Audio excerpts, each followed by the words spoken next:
Hello all, welcome to Little Lab Learning. So, ഇന്ന് നമ്മൾ cover ചെയ്യാൻ പോകുന്ന ടോപ്പിക്കാണ് ഫോഴ്സ് ആൻഡ് ഇന്ററാക്ഷൻസ്.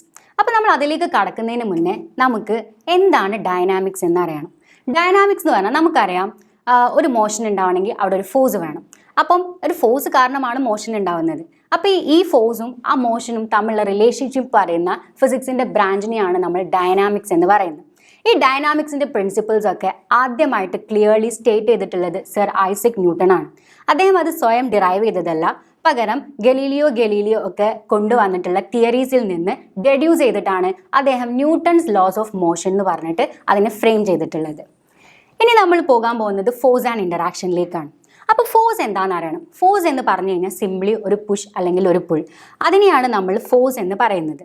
ഇനി നമുക്ക് കുറച്ചും കൂടി പ്രിസൈസ് ആയിട്ട് പറയണമെങ്കിൽ രണ്ട് ഓബ്ജക്റ്റുകൾ തമ്മിലുള്ള ഫോഴ്സ് ഓഫ് ഇൻ്ററാക്ഷൻ, അല്ലെങ്കിൽ ഒരു ഒബ്ജക്റ്റും അതിൻ്റെ എൻവയോൺമെൻറ്റും തമ്മിലുള്ള ഫോഴ്സ് ഓഫ് ഇൻ്ററാക്ഷൻ, ഇതിനെയാണ് നമ്മൾ ഫോഴ്സ് എന്ന് പറയുന്നത്.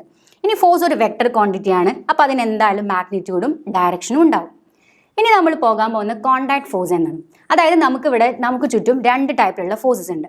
ഒന്ന് കോണ്ടാക്ട് ഫോഴ്സും ഒന്ന് നോൺ കോണ്ടാക്ട് ഫോഴ്സും. കോണ്ടാക്ട് ഫോഴ്സ് എന്ന് പറഞ്ഞു കഴിഞ്ഞാൽ രണ്ട് ഒബ്ജക്റ്റുകൾക്കിടയിൽ ഉണ്ടാവുന്ന ഫോഴ്സ് കാരണം ആ ഒബ്ജക്റ്റുകൾ കോണ്ടാക്റ്റിൽ വരാം, അതിനെയാണ് നമ്മൾ കോണ്ടാക്ട് ഫോഴ്സ് എന്ന് പറയുന്നത്.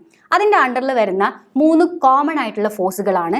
ഒന്ന് നോർമൽ ഫോഴ്സ്, രണ്ടാമത് ഫ്രിക്ഷൻ ഫോഴ്സ്, മൂന്നാമത്തത് ടെൻഷൻ ഫോഴ്സ്. നോർമൽ ഫോഴ്സ് എന്ന് പറഞ്ഞു കഴിഞ്ഞാൽ നമ്മളൊരു സർഫസിൻ്റെ മേലെ ഒരു ഒബ്ജക്റ്റിനെ പ്ലേസ് ചെയ്യുന്ന സമയത്ത് ആ ഒബ്ജക്റ്റ് ആ സർഫസ് മേലേക്ക് ഒരു ഫോഴ്സ് കൊടുക്കും, അതായത് നമ്മളുടെ വെയിറ്റ് എന്ന് പറയും. അപ്പം ഈ സർഫസ് തിരിച്ച് ആ സർഫസിന് പെർപെൻഡിക്കുലർ ആയിട്ട് ഒരു ഫോഴ്സ് അപ്വേർഡ് ഡയറക്ഷനിൽ കൊടുക്കും. അതിനെയാണ് നമ്മൾ നോർമൽ ഫോഴ്സ് എന്ന് പറയുന്നത്. എപ്പോഴും ആ ഒരു ഫോഴ്സ് എന്ന് പറഞ്ഞു കഴിഞ്ഞാൽ ആ സർഫസിന് പെർപെൻഡിക്കുലർ ആയിട്ടേ ആക്ട് ചെയ്യുള്ളൂ. അതുകൊണ്ടാണ് അതിൻ്റെ പേര് നോർമൽ എന്ന് വന്നിട്ടുള്ളത്. ഇവിടെ നമ്മളൊരു ഇൻക്ലൈൻഡ് സർഫസ് കൊടുക്കുന്നുണ്ട്. ആ ഇൻക്ലൈൻഡ് സർഫസിലും ഉണ്ടാകുന്ന നോർമൽ ഫോഴ്സ് എന്ന് പറഞ്ഞു കഴിഞ്ഞാൽ ആ സർഫസിന് പെർപെൻഡിക്കുലർ ആണ്. ഇനി next one is friction force.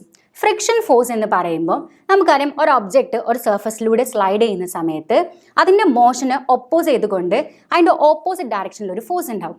ആ ഫോഴ്സിനെയാണ് നമ്മൾ ഫ്രിക്ഷൻ ഫോഴ്സ് എന്ന് പറയുന്നത്. ഇനി ടെൻഷൻ ഫോഴ്സ് എന്ന് പറഞ്ഞു കഴിഞ്ഞാൽ അതൊരു പുള്ളിങ് ഫോഴ്സ് ആണ്. നമ്മൾ ഒരു ഒബ്ജക്റ്റിനെ റോപ്പ് ഇട്ടിട്ട് നമ്മൾ വലിക്കുന്ന സമയത്ത് ഉണ്ടാവുന്ന ഫോഴ്സ്, അതിനെയാണ് നമ്മൾ ടെൻഷൻ ഫോഴ്സ് എന്ന് പറയുന്നത്. ഇനി അടുത്ത് നമ്മളുടെ നോൺ കോണ്ടാക്ട് ഫോഴ്സ്, അല്ലെങ്കിൽ അതിനെ നമ്മൾ ലോങ് റേഞ്ച് ഫോഴ്സ് എന്ന് പറയും. അപ്പം രണ്ട് ഒബ്ജക്റ്റുകൾക്കിടയിൽ ഉണ്ടാവുന്ന ഫോഴ്സ് കാരണം അവിടെ എന്ത് സംഭവിക്കുകയാണ്, ആ ഒബ്ജക്റ്റുകൾ ഒരിക്കലും അടുത്തേക്ക് വരുന്നില്ല, അവർ കോണ്ടാക്റ്റിൽ വരുന്നില്ല. അതിനെയാണ് നമ്മൾ നോൺ കോണ്ടാക്ട് ഫോഴ്സ് അല്ലെങ്കിൽ ലോങ് റേഞ്ച് ഫോഴ്സ് എന്ന് പറയുന്നത്. അതിന് എക്സാമ്പിൾ വെയിറ്റ് ആണ്. വെയിറ്റ് എന്ന് പറഞ്ഞു കഴിഞ്ഞാൽ എർത്ത് നമ്മളുടെ മേൽ എക്സേർട്ട് ചെയ്യുന്ന ഗ്രാവിറ്റേഷണൽ ഫോഴ്സിനെയാണ് നമ്മളുടെ വെയിറ്റ് എന്ന് പറയുന്നത്. അപ്പോൾ അത് എപ്പോഴും ഡൗൺവേർഡ് ആയിട്ടാണ് ആക്ട് ചെയ്യുക. ഇനി നമ്മൾ പോകാൻ പോകുന്നത് സൂപ്പർ പൊസിഷൻ ഓഫ് ഫോഴ്സസിലേക്കാണ്. സൂപ്പർ പൊസിഷൻ ഓഫ് ഫോഴ്സസ് പറയുന്നത് ഒരു സർഫസ് ഉണ്ട്, ഒരു ഒബ്ജക്റ്റ് ഉണ്ട്. ആ ഒബ്ജക്റ്റിൻ്റെ ഒരു പോയിന്റിലേക്ക് അറ്റ് എ ടൈം രണ്ട് ഫോഴ്സസ് ആക്ട് ചെയ്യുന്നുണ്ടെങ്കിൽ അത് നമുക്ക് രണ്ട് ഫോഴ്സ് ആയിട്ടല്ല ഫീൽ ചെയ്യുക, നമുക്ക് ഒരൊറ്റ ഫോഴ്സ് ആയിട്ടാണ് ഫീൽ ചെയ്യുക. അതായത് അവിടെ ഉണ്ടാവുന്ന ആ ഒരു റിസൾട്ടൻറ്റ് ഫോഴ്സ് അല്ലെങ്കിൽ സിംഗിൾ ഫോഴ്സ് എന്ന് പറഞ്ഞു കഴിഞ്ഞാൽ vector some of F1 + F2 ആയിരിക്കും. അവിടെ ആക്ട് ചെയ്യുന്ന ആ രണ്ട് ഫോഴ്സുകളുടെ വെക്ടർ സം ആയിരിക്കും. അപ്പം അതുപോലെ നമ്മൾ സൂപ്പർ പൊസിഷൻ ഓഫ് ഫോഴ്സസ് എന്ന് പറഞ്ഞ ഫിനോമിന എന്ന് പറഞ്ഞു കഴിഞ്ഞാൽ ഒരു ഒബ്ജക്റ്റിൻ്റെ മേലെ കുറേ ഫോഴ്സസ് ആക്ട് ചെയ്യുന്നുണ്ട്. അപ്പോൾ കുറേ ഫോഴ്സസ് ആക്ട് ചെയ്യുമ്പം അത് നമുക്ക് ഓരോരോ ഫോഴ്സസ് ആയിട്ടല്ല ഫീൽ ചെയ്യുക, ഒരു സിംഗിൾ ഫോഴ്സ് ആയിട്ടാണ് ഫീൽ ചെയ്യുക. അപ്പോൾ ആ സിംഗിൾ ഫോഴ്സിൻ്റെ പ്രത്യേകത എന്ന് പറഞ്ഞു കഴിഞ്ഞാൽ ഇവരുടെ എല്ലാവരുടെയും വെക്ടർ സം ആയിരിക്കും ആ ഒരു സിംഗിൾ ഫോഴ്സ് എന്ന് പറഞ്ഞു കഴിഞ്ഞാൽ. അപ്പോൾ ഒരു ബോഡിയിൽ ആക്ട് ചെയ്യുന്ന അല്ലെങ്കിൽ ഒരു ഒബ്ജക്റ്റിൽ വരുന്ന മൊത്തം ഫോഴ്സിനെ നമ്മൾ പറയുന്ന പേരാണ് നെറ്റ് ഫോഴ്സ്. അപ്പം നെറ്റ് ഫോഴ്സ് എന്ന് പറഞ്ഞു കഴിഞ്ഞാൽ അതിൻ്റെ മേലെ ആക്ട് ചെയ്യുന്ന മൊത്തം ഫോഴ്സുകളുടെ വെക്ടർ സം. അതാണ് ഇവിടെ കൊടുത്തിട്ടുള്ളത്. R = F1 + F2 + F3. അതായത് എത്ര ഫോഴ്സസ് ആക്ട് ചെയ്യുന്നു അത്രയും ഫോഴ്സസ്. ഇനി നമ്മൾ പോകാൻ പോകുന്നത് കോമ്പണൻസിലേക്കാണ്. അപ്പോൾ നമുക്ക് വെക്ടേഴ്സ്, അല്ലെങ്കിൽ നമ്മൾ പറഞ്ഞു ഓൾറെഡി, വെക്ടേഴ്സിനെ കോമ്പണൻ്റ് ആക്കി കഴിഞ്ഞാൽ നമുക്ക് ആഡ് ചെയ്യാനും സബ്ട്രാക്ട് ചെയ്യാനും ഒക്കെ എളുപ്പമാണ്. അപ്പോൾ നമ്മളിവിടെ ഫോഴ്സിനെ കോമ്പണൻ്റ് വൈസ് ആക്കാൻ പോവാണ്. അപ്പോൾ നമുക്കിവിടെ ഒരു F എന്ന് പറഞ്ഞിട്ടുള്ള ഫോഴ്സ് ഉണ്ട്. അപ്പോൾ ആ ഫോഴ്സിൻ്റെ എക്സ് അലോങ്ങുള്ള ഫോഴ്സാണ് Fx, വൈൻ്റെ അലോങ് ഉള്ളതാണ് Fy.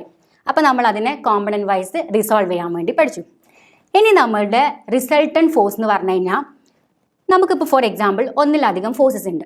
ഒന്നിലധികം ഫോഴ്സസ് ഉണ്ടായി കഴിഞ്ഞാൽ നമുക്ക് അതിനെ റിസോൾവ് ചെയ്യാം. ആദ്യം നമ്മൾ F1നെ റിസോൾവ് ചെയ്ത് F1xും F1yയും കണ്ടുവെക്കുന്നു. ഇനി നമ്മൾ F2 പറഞ്ഞ ഫോഴ്സിന് F2xും F2yയും കണ്ടുവെക്കുന്നു. അപ്പോൾ നമ്മളുടെ റിസൾട്ടൻ്റ് എന്ന് പറഞ്ഞു കഴിഞ്ഞാൽ ഈ രണ്ട് ഫോഴ്സസ് അതായത് F1ഉം F2ഉം ആഡ് ചെയ്തിട്ടുള്ള റിസൾട്ടൻ്റ് ഉണ്ട്.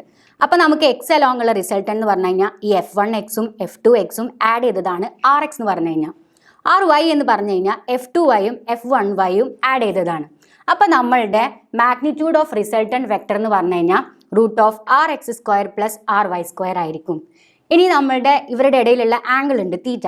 ആ തീറ്റ കാണാനുള്ള ഇക്വേഷൻ എന്ന് പറഞ്ഞാൽ RY/RX. ഇവിടെയാണ് നമ്മളുടെ തീറ്റ ഉണ്ടാവുക. ഇത് RY ആവുമ്പോൾ ഇതും RY ആയിരിക്കും, ഇത് RX. അപ്പോൾ നമ്മൾ ടാൻ തീറ്റ കാണുമ്പോൾ ഓപ്പോസിറ്റ് ബൈ അഡ്ജസൻറ്റ് കാണുമ്പോൾ നമുക്ക് RY/RX എന്ന് കിട്ടും. ഇനി നമുക്കിത് 3 ഡയമെൻഷനിലേക്ക് പോകുമ്പോൾ X ഉണ്ടാവും, Y ഉണ്ടാവും, Z ഉണ്ടാവും. അപ്പോൾ നമ്മളുടെ മാഗ്നിറ്റ്യൂഡ് എന്ന് പറഞ്ഞു കഴിഞ്ഞാൽ RX² + RY² + RZ².